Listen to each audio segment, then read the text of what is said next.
Alright, so this is part 2 of our Armory's video, and this is the third take, by the way. That is another player who has jumped into a duo with me.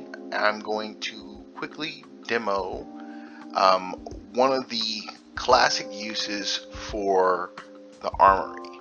Now, this is Doc Fatewind, and his power set is Celestial. As I covered in the first video, you are always at the start what's called a DPS, or damage per second. In classic terms, that's called a scrapper or a fighter. Basically, your job is to hit things until they fall. Now, in terms of the game's difficulty, DPS is, the default. The various roles that come along after that are tank, healer, and controller. Healers obviously heal. Tanks draw enemies to them in order to absorb damage and give the other players room to work on their respective roles. And controllers do a number of things.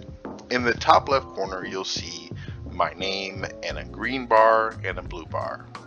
The green bar is my health. The blue bar are my abilities, my powers. Every time you see me shoot someone with a laser or make blue stuff come from the ground or yellow stuff, I'm not colorblind, and any of this stuff like that, anything other than a punch or a kick, that is using a power. And the blue numbers you see pop up on the screen or is when I get that power back. A controller generates power. And so in a difficult encounter where I have to use my superpowers a lot, a controller is key because they continue to give me more power to use my superpowers. Now, that created a bit of an issue early on in the game, and they've now balanced it to where the need for a controller in order to use your abilities isn't so great. But still, having a controller versus not having one is extremely noticeable.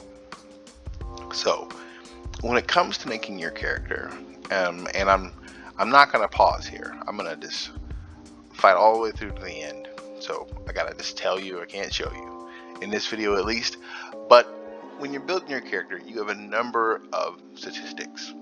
For a DPS, one of your more important statistics is precision, as well as might and dominance, and then there's vitalization, restoration, health, defense, and on and on and on.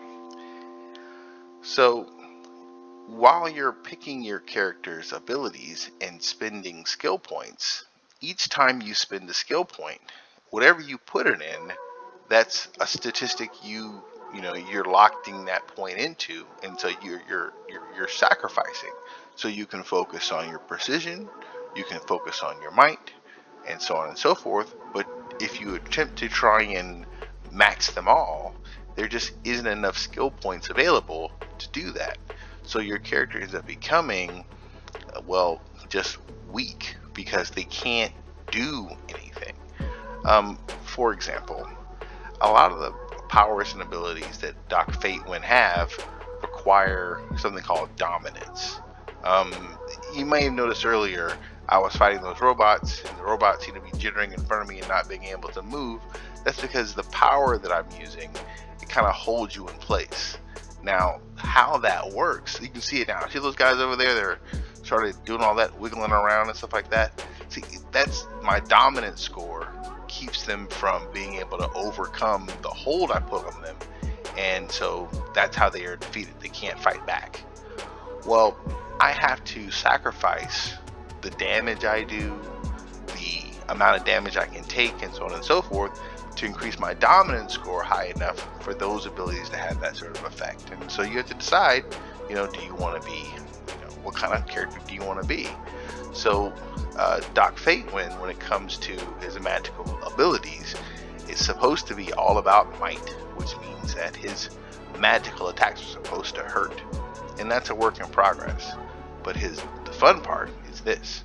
Now I use my armory to switch to the healer role, which is signified by the helmet of Naboo, which is Dr. Fate's helmet. And so Now his powers heal, and his healing powers are extremely powerful. Also, because of the way the Armory works, I go in and I apply all my stats, all my skill points to be the best possible healer I could be.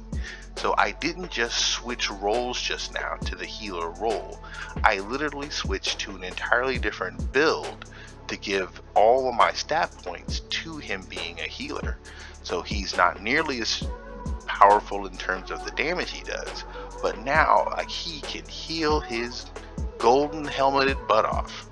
And so his job at this point is to heal himself and his partner long enough for his partner to defeat the boss. Now, that is the most common use you're going to see of the armories in game. The ability to change roles is nothing new, but anyone will tell you you can get equipment that is specifically for one role. So let's say you're a healer and you're out of time. Alright, well, next time, guys, we're gonna pick up this conversation next time. Peace. Don't forget to like and subscribe.